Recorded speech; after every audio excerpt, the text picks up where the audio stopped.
Howdy folks, welcome to week number 6. Now I know that we've got a take-home test going on this week as well, so I'm going to try and keep this one fairly short. Actually, if you look here, we've got 7 slides that we're going to be working with this week, so I promise this video is going to be not too bad, homework won't be too bad, and I hope that we can make it the shortest video ever. So this week we're working on mediation and moderation. Both of them consist of 3 or more variable relationships, and this week's going to kind of be our introduction to having more than one dependent variable. Now we've kind of already seen this with the Mancova, but even in that case, in the Mancova, what we were doing is taking a couple dependent variables and just forcing them into being one dependent variable. So in this case, especially with mediation, we're really going to be working with multiple dependent variables, and it's going to be our first step to really being able to understand and run a structural equation model beyond just knowing how to do a regression. So let's do a quick look through what exactly is a mediator versus a moderator. I suspect most folks have already learned this at some point, but I want to go over it just very briefly, and I've got here a couple of mnemonics that might make it a little easier to remember what the two are. So a mediator is a relationship of 3 variables where your independent variable is associated to your dependent variable, but there's also this mediator variable that your independent variable goes through. And so the relationship between the mediator and the dependent variable might be a better explanation than just the simple IV-dv, or it could be a partial explanation. So you still have your IV-dv relationship, but there's also a bit of a relationship between these two and a bit of a relationship between these two. So there's kind of a direct line from your independent to dependent, and there's also an indirect line from your independent to your mediator to your dependent. An easy way to remember what a mediational relationship is that you have, it's pretty much the same as talking to your dead grandma through a spiritual medium. So you can talk to your grandmother, but only through the spiritual medium. And so your relationship to your dead grandmother may or may not be true depending on, is the medium lying to you? Is she faking your relationship to your grandmother? Or maybe she's purposefully making you seem like a naughty grandchild and she's saying different things to your grandmother than you want to say. I don't know, but the point is that a mediational relationship is one where your independent and dependent variables have this indirect pathway associated to them. The moderational analysis or moderational relationship is again involving 3 variables, but instead of having kind of these 2 dependent variables, what you have is a situation where your independent and dependent variables are associated to each other, but that association depends on the moderator variable. And so the easy way to remember this is to think that your moderator modifies the relationship between your independent and dependent variable. If you understand interactions, if you feel confident with them, a moderator and an interaction are really exactly the same sort of thing. And I'm very proud of this little slide because this dude kind of does the little I'm modifying your relationship thing, haha. But I didn't really want to show it too much because it is kind of distracting. Okay, moving on. We're not going to spend a whole lot of time on moderators because we really focused on that already in the regression and in the ANOVA sections, but I would like to present them just one more time, make sure you know what's going on. Your moderator moderates the relationship between your independent and dependent variable in the exact same relationship that an interaction has there. So the funny thing about if you have data like this, how does getting chocolate affect your happiness? Well, if we look at this chart here, for people who like chocolate, your happiness goes up when you get it. People who don't like chocolate, your happiness goes down. And so we can see that the relationship between having and not having chocolate depends on whether you like chocolate for happiness. So the relationship between independent variable 1 and dependent variable depends on independent variable 2. So if you look at this graph, this is kind of your classic moderational visualization.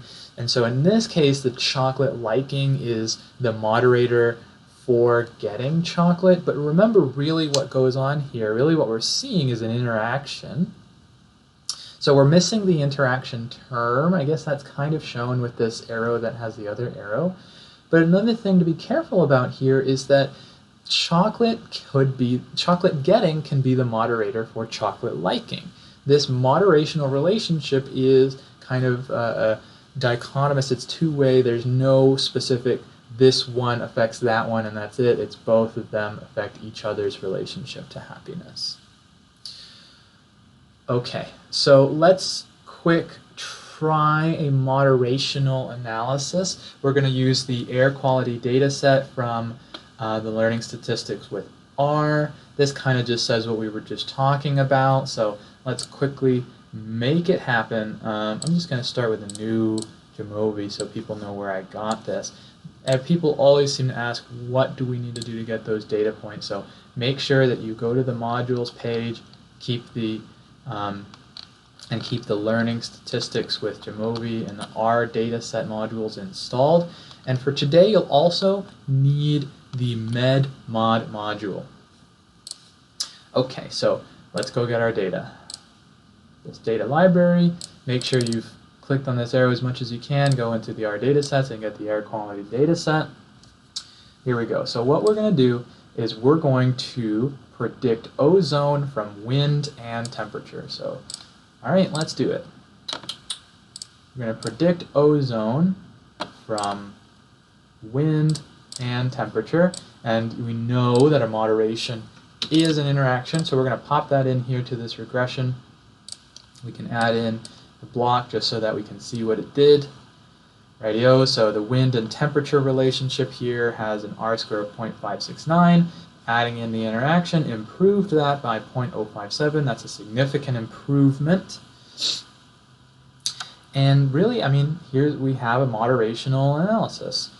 How do we interpret, how can we talk about those coefficients that we were saying earlier?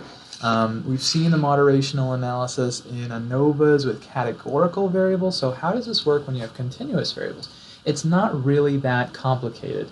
Literally, in this analysis, the interaction term is wind multiplied by temperature. That's what this by thing here says, and it's the interaction, but it is also that same variable. So the relationship between ozone and wind is that as wind goes up, ozone goes up. As temperature goes up, ozone goes up. But as wind and temperature go up together, ozone goes down? That's kind of confusing. Let's take a look at the graph so we can actually see that in action here.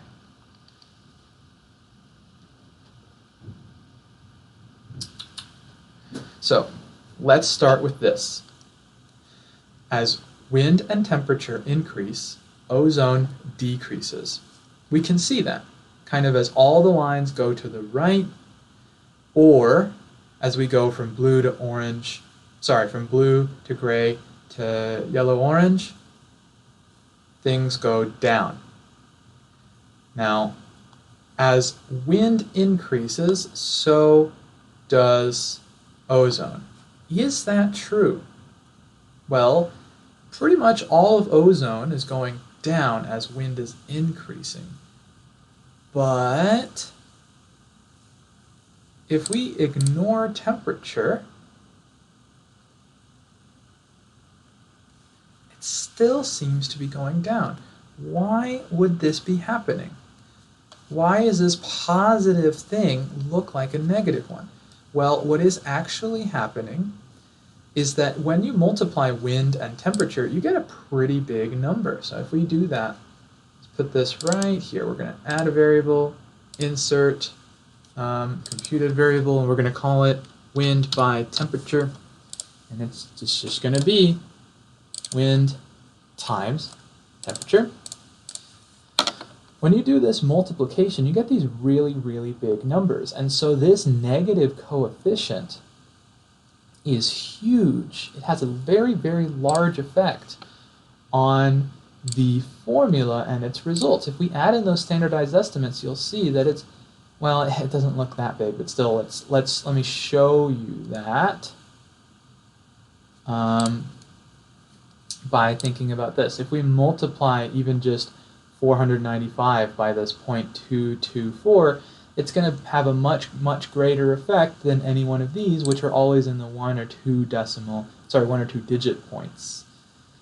So how can we rectify that wind has a positive relationship with ozone, but it looks like it has a negative relationship here? Well, really, the only thing that we can do is kick temperature out. Because, sorry, not kick temperature out, but kick out the interaction with temperature. And so that'll give us a much clearer picture of what is the relationship between wind and ozone. And now we have a negative estimate here, and that is reconciled in the graph. And if we put the graph back in to show the two variables there,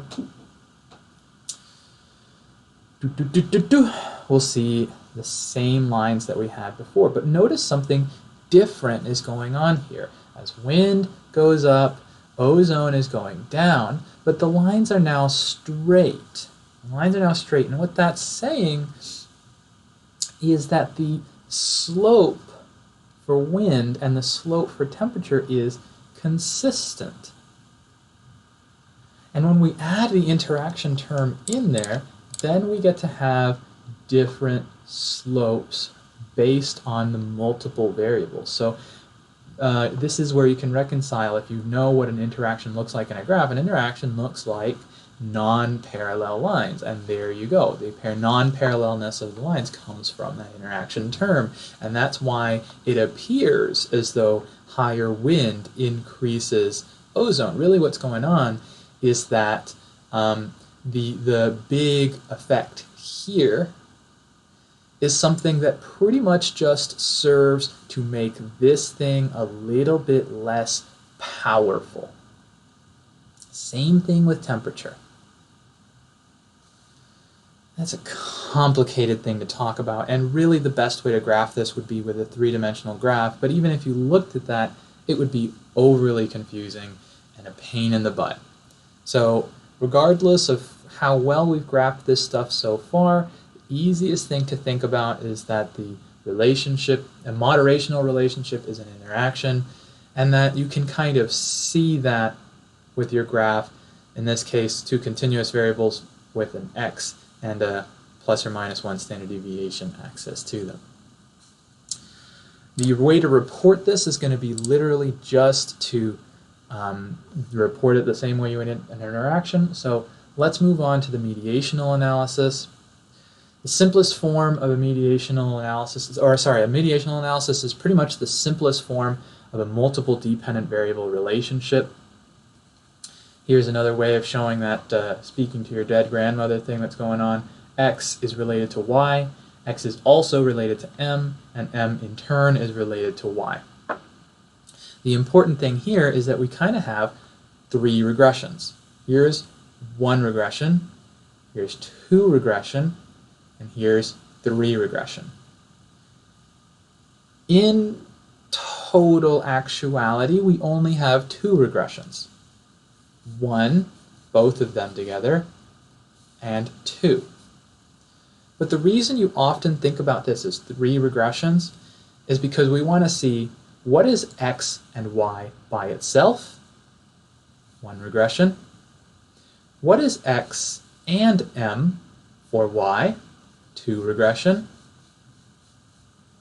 and is there an x and m relationship, 3 regression. When you check for a mediational relationship, there are 3 possible outcomes. You can have no mediation. Your mediator does not explain the relationship between x and y at all. You can have a partial or a full mediation. The mediator explains some or all of the relationship between x and y. There are 2 ways to check this in Jamovi. I'm sure there's more ways to do it, but I'm just going to show you two. The easiest way to do it is to look at the medmod module in Jamovi. So let's go ahead, bring up air quality one more time. And I know I have a lot of modules installed myself because I not only do I play around with Jamovi quite a bit, but I also do work for other folks. We're going to look at the medmod module here, and you see the picture kind of looks like the flowchart we were just looking at. And we're going to do a mediation. This also has a moderational analysis part to it, but I really, really do not see any reason to use it at all. Okie doke. Mediational analysis. We're going to explain ozone from solar radiation and wind. Is that the one I wanted to do? Maybe. Whenever you do this mediational analysis, the only thing that's super useful is this percent mediation thing here. And so what this is telling me is that the direct path from our predictor to our dependent variable, independent to dependent variable, is significant. Here's the direct path. Again, you want to see what direct path is. It's this XY direct relationship, ignoring the mediator. And that there is some relationship between your in the indirect path, some relationship from X to M to Y, but that it's not particularly strong. It's not significant, and it doesn't account for very much of the XY relationship. In fact, out of the 100 original percent relationship of X to Y, only 5, almost 6% of that relationship is accounted for by the mediator. Because this is not significant, you might say that that there's no mediation. However, there is inevitably going to be some mediation, so you could only say there's no significant mediation, or that there's a partial mediation that wasn't quite big enough to be significant. Let's try this with a couple other variables that are going to be a little bit easier to work with because they're a little bit of a stronger mediational analysis. I think if I pop temperature in there, I'll get, here we go, yes, that was it. That's the one. I did look it up before, but I just couldn't remember. So here we have another relationship. Again, we're predicting ozone from wind, but we're checking whether the mediator temperature explains the relationship between wind and ozone. So again, we have a significant direct relationship. Our X predicts our Y significantly. So here's that total. This is kind of like the regression of just Here's the mediated regression between wind and ozone, and it's still significant, and it accounts for 55% of what it originally accounted for. But because we included the mediator temperature, the indirect path accounts for 44% of that relationship, and that's a significant mediator. This would definitely fall under the category of a partial mediation, because still XY relationship is significant, but it's lost 45% of its explanatory power. You can report this not too complicatedly, something like we used the medmod module in Jamovi to check for a mediational relationship where the relationship between wind and ozone was mediated by temperature, and found a partial mediation. Temperature predicted wind. P is 0.001 or less than 0.01. Put in that coefficient as well. But that relationship was partially explained by the indirect path mediator temperature, P 0.001 or less than 0.01, 44%. There's a couple things you could do, a couple choices. You might not always give everything, but definitely the conclusion would be a partial mediation here. And not that many people would be familiar with the medmod module. So let me show you kind of the more classical way of checking for a mediational relationship. What we're going to do is we're going to go back to our regression. And we are going to, what are we doing here? What was the regression? Temperature and wind. All right, so we have wind and temperature already in there. Great. And we're not working with any interaction here, but what we are going to do is pop in our mediator, temperature, as our second block in the hierarchical regression. If that's confusing to you, please make sure you review this stuff, hierarchical regression from the previous week's material.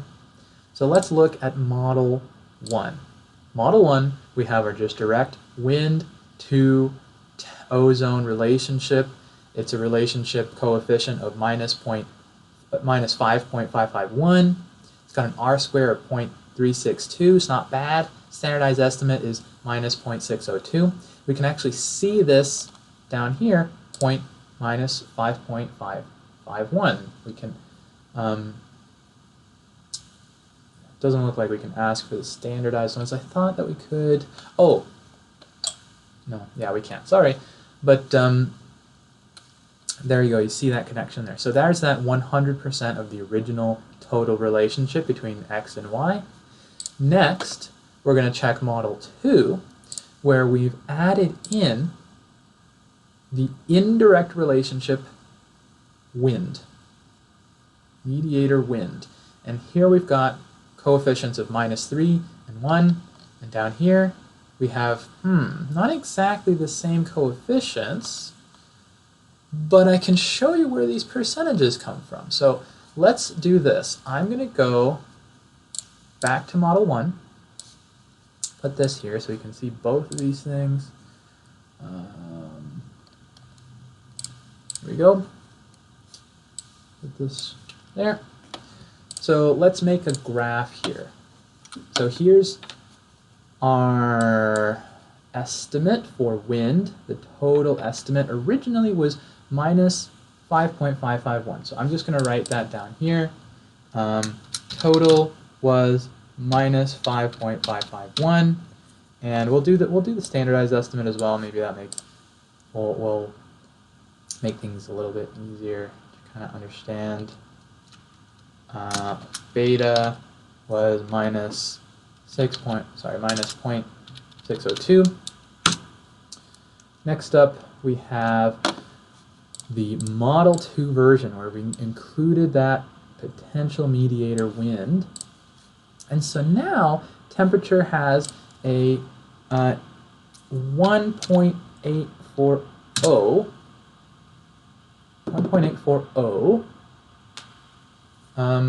factor to it, and a beta of 0.529. Beta of 0.529. And we have a wind estimate, which is our mediator, minus 3.055.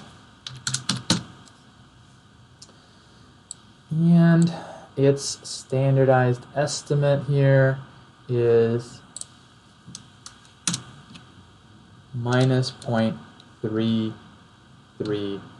Now, why have I gathered all of these things?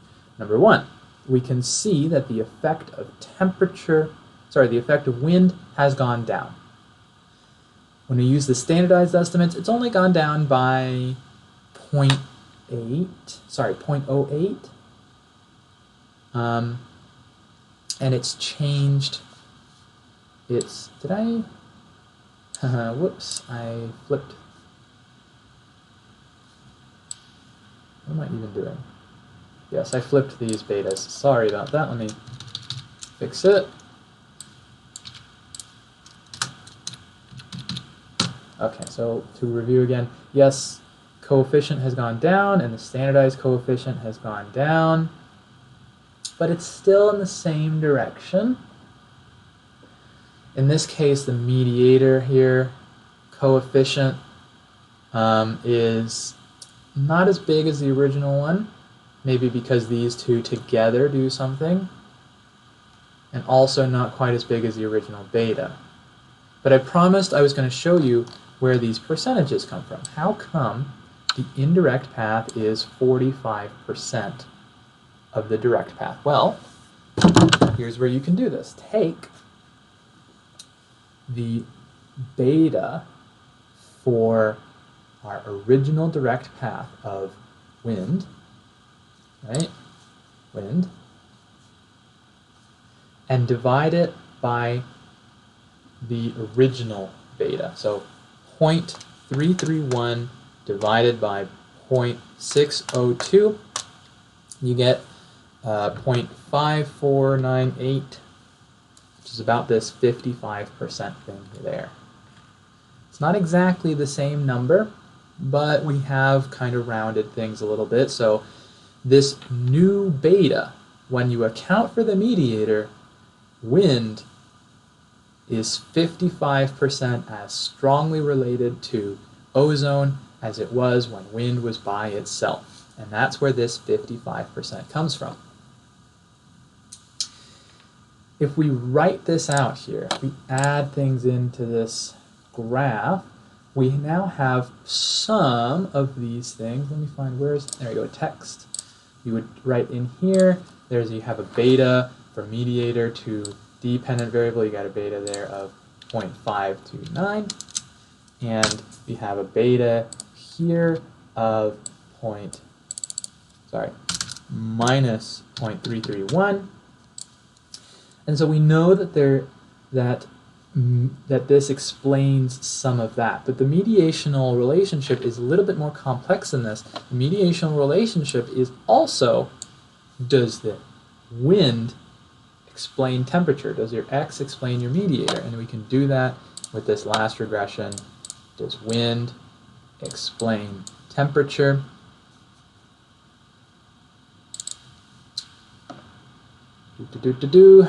And so it does. It's got a standardized coefficient of minus 0.458, and it is significant, so we can add in the last one,